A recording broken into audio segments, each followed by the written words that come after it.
October నెల నుంచి ఆసరా పెన్షన్లు వృద్ధులకు 4,000, దివ్యాంగులకు 6,000 రూపాయలు ఇస్తారని వార్తలు వస్తున్నాయండి. ఇది నిజమేనా అని చాలా మంది అడుగుతున్నారు. కామెంట్లలో కూడా ఇది నిజమేనా అని చాలా మంది అయితే కామెంట్ చేస్తూ ఉన్నారు. ఈ ఆసరా పెన్షన్ల పెంపు విషయం నిజమేనా? ప్రభుత్వం ఈ ఆసరా పెన్షన్లకు సంబంధించి ఎలాంటి నిర్ణయం తీసుకుంది తదితర పూర్తి సమాచారాన్ని నేను మీకు ఈ వీడియో ద్వారా అయితే తెలియజేస్తాను. ఫ్రెండ్స్, మన పవన్ టాక్స్ తెలుగు ఛానల్ ని దాదాపు 25 లక్షల మంది చూస్తున్నారు, కానీ సబ్స్క్రైబ్ చేసుకున్న వారు మాత్రం చాలా తక్కువ మంది. ఇలా వీడియో చూసి వెళ్ళడమే కాకుండా చూసే ప్రతి ఒక్కరూ ఒక లైక్ చేసి అలాగే సబ్స్క్రైబ్ చేసుకున్నట్లయితే 2 తెలుగు రాష్ట్రాలకు సంబంధించిన ప్రభుత్వ పథకాలు, ఉద్యోగ సమాచారం, చదువుకున్నటువంటి విద్యార్థులకు స్కాలర్షిప్లు, క్విజ్లు, అలాగే రేషన్ షాపులు, అంగన్వాడీ భర్తీలు తదితర పూర్తి సమాచారం ఏది ఉన్నా ఉన్నది ఉన్నట్టుగా మీరైతే తెలుసుకోగలుగుతారు. కనుక ఎవరైతే ఈ పవన్ టాక్స్ తెలుగు ఛానల్ చూస్తున్నారో అలాంటి వారందరూ తప్పకుండా లైక్ చేయండి. అలాగే మన ఛానల్ ని ఇంకా ఎవరైనా సబ్స్క్రైబ్ చేసుకోకుండా ఉంటే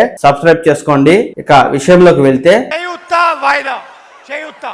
4,000 रुपए हर महीने सीनियर सिटीजन्स विधवाओं के लिए पेंशन 4,000।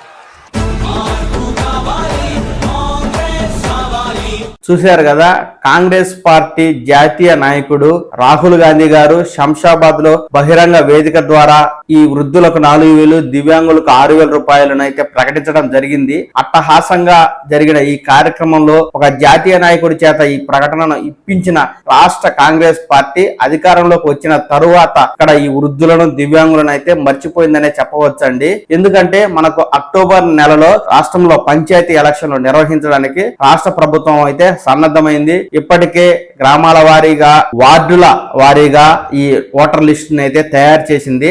దీంతో చాలా వరకు అనేక యూట్యూబ్ ఛానల్లో అయితే అక్టోబర్ నెల నుంచే ఈ పెన్షన్లను పెంచి ఇస్తుందని పెద్ద ఎత్తున ప్రచారం అయితే జరుగుతుంది. అయితే ఈ ప్రచారం మొత్తం బోగస్ అండి. ఇది పూర్తిగా ఫేక్ న్యూస్. ఈ ఆసరా పెన్షన్ల పెంపు విషయమై రాష్ట్ర ప్రభుత్వం నుంచి ఎలాంటి ప్రకటన రాలేదు. అలాగే అధికారులు కూడా ఈ పెన్షన్ల పెంపుపై ఎలాంటి ప్రకటన చేయలేదు. ఇకపోతే సెప్టెంబర్ 17వ తేదీ నుంచి గ్రామాల వారీగా 2వ విడత ప్రజాపాలన కార్యక్రమాన్ని అయితే రాష్ట్ర ప్రభుత్వం చేపట్టిందండి. ఈ కార్యక్రమాన్ని ప్రజాపాలన దినోత్సవంగా జరపాలని రాష్ట్ర ప్రభుత్వం నిర్ణయం తీసుకొని అట్టహాసంగా ఈ కార్యక్రమాన్ని అయితే నిర్వహించబోతోంది. అయితే ఈ ప్రజాపాలన దినోత్సవం ఎందుకు జరుపుతున్నారో అర్థం కావడం లేదు. ఇప్పటికే 9 నెలల క్రితం ప్రజాపాలన కార్యక్రమంలో పెన్షన్లకు కావచ్చు, రైతు భరోసా కావచ్చు, ఇందిరమ్మ ఇల్లు, రేషన్ కార్డులకు ఇక్కడ దరఖాస్తులు తీసుకుని ఈ దరఖాస్తులను పరిష్కరించకుండా లబ్ధిదారులకు ఎంపిక చేసి వారికి పథకాలను అందించకుండా ప్రజాపాలన దినోత్సవం జరుపుతున్నామంటూ ప్రభుత్వం అయితే ఇక్కడ ప్రకటించడం అనేది పూర్తిగా అసంబద్ధంగా ఉంది. ఎందుకంటే డిసెంబర్ 9వ తేదీనే వృద్ధులకు 4,000, దివ్యాంగులకు 6,000 ఇస్తామని అప్పుడు రేవంత్ రెడ్డి గారు అయితే ప్రకటించడం జరిగింది. ఇక్కడ మీరు ఆయన ఏమన్నారో కూడా వినొచ్చు. ఇప్పుడు పెన్షన్ తీసుకుంటే 2,000 వస్తుంది, కానీ ఒక్క నెల వాయిదా పడ్డదంటే వచ్చే నెల మేము 4,000 ఇస్తాం. పెన్షన్ ఎంత వస్తుంది? 2,000 వస్తుంది కదా. వచ్చే నెల నీకు 4,000 నీ ఖాతాలో పడతాయి. వచ్చే నెల డిసెంబర్ 9 నాడు పెద్దమ్మ 2,000 కాదు, ఇందిరమ్మ రాజ్యం వచ్చి నీకు 4,000 రూపాయల పెన్షన్ వస్తుంది. ఇప్పుడైతే 2,000, వచ్చే నెల అయితే 4,000 ఇందిరమ్మ రాజ్యం వస్తుందని చెప్పిన రేవంత్ రెడ్డి గారు ఏ పథకాన్ని కూడా పూర్తిగా ప్రవేశపెట్టకుండా, అమలు చేయకుండా కేవలం చిన్న చిన్న పథకాలు అయినటువంటి గృహజ్యోతి, అలాగే 500 రూపాయల గ్యాస్ సిలిండర్ పథకాన్ని మాత్రమే ఇక్కడ అమలు చేసి అది కూడా లబ్ధిదారులకు సరిగా అందడం లేదు. మరి ఏ కార్యక్రమాన్ని వీళ్ళు పూర్తిగా అమలు చేసింది లేదు. ఆగస్టు నెలలోనే ఇందిరమ్మ ఇల్లు ఇస్తామని ప్రకటించారు. ఆగస్టులోనే రేషన్ కార్డులు ఇస్తామన్నారు. ఆగస్టు నెల కూడా పూర్తి అయిపోయి ఇప్పుడు మనకు సెప్టెంబర్ నెల వచ్చింది. మరి ఇక్కడ ప్రజాపాలన దినోత్సవాన్ని జరుపుతూ రాష్ట్ర ప్రభుత్వం కేవలం రేషన్ కార్డులు మాత్రమే ఇస్తామని చెప్తుంది తప్ప ఏ పథకాన్ని అమలు చేస్తామని గాని, లబ్ధిదారులను ఎంపిక చేసి వారికి పథకాలను అందిస్తామని గాని చెప్పడం లేదు.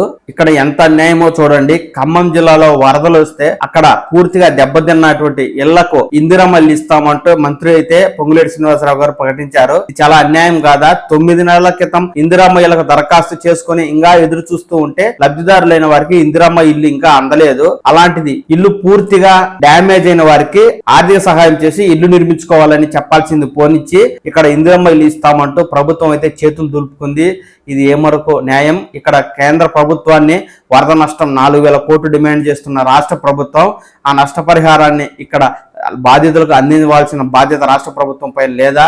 కేవలం ఇందిరమ్మ ఇల్లు ఇస్తామంటూ ఈ ఇందిరమ్మ ఇళ్లకు ఎన్నో కొర్రీలు, ఎన్నో ఆంక్షలు పెట్టి మరి నిజమైన లబ్ధిదారులకే ఇస్తామని చెప్తున్న ప్రభుత్వం వరద బాధితులకు ఇందిరమ్మ ఇల్లు ఇస్తామని చెప్పి తప్పుకోవడం కరెక్ట్ కాదు.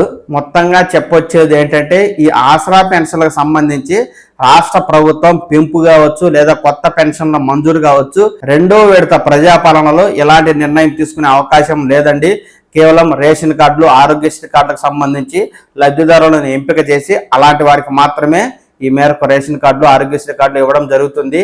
కొత్తగా ఇందిరమ్మ ఇల్లు కావచ్చు, ఆసరా పెన్షన్లు కావచ్చు లేదా రైతు భరోసా కావచ్చు, మహిళలకు 2,500 రూపాయల పథకానికి సంబంధించి కావచ్చు ఎలాంటి నిర్ణయము తీసుకోలేదు. ఈ పథకాల అమలుకు ప్రభుత్వం మరింత కాలం తీసుకునే అవకాశం అయితే ఉంది.